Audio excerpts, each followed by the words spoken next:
Este era o aspecto que presentaban hoxe os centros de ensinanza secundaria de Chantada.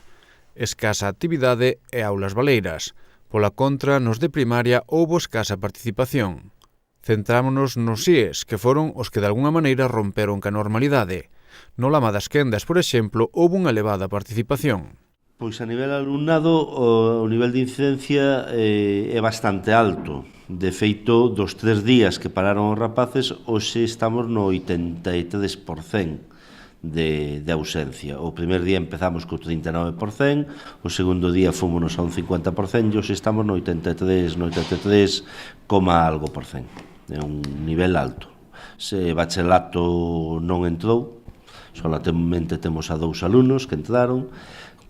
Terceiro de ESO é o curso, o nivel que máis incidencia tuvo durante os 3 días da folga e despois, en primeiro de ESO a incidencia é pequena. En canto a profesores, nos movemos ao redor dun 40%. Faltanme por confirmar os profesores que dan na ESA, na Educación Secundaria de Adultos, que se incorporan á tarde a partir das 6, pero andamos ao redor dun 40%.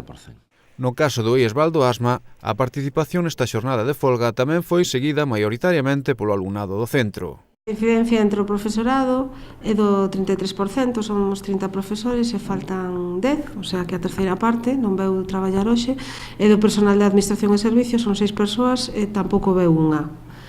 Dentro do alumnado, nos ciclos prácticamente do 100%, en bachillerato é do 100%, e na ESO hai moi pouquiños alumnos, hai 6 alumnos en primeiro da ESO, 11 en segundo da ESO, que supón máis ou menos unha incidencia en primeiro da ESO do 75% e en segundo aproximadamente do 50%. No centro, en general, máis ou menos un 80% de 85% de incidencia da folga, a nivel de alumnado. Unhas cifras que sorprenden aos propios directivos dos centros. Son bastante altos. En alumnado son bastante altos, moi altos, e en profesorado, o que suele ser normal neste centro, tamén son altos. Normalmente vai á folga menos xente da que foi hoxe. Hoxe incrementouse bastante, polo menos nun 50% as persoas que fixeron hoxe folga con respecto a outras folgas anteriores. A pesares da alta participación na folga, entre a comunidade educativa reina o pesimismo en canto aos obxectivos que se poidan acadar.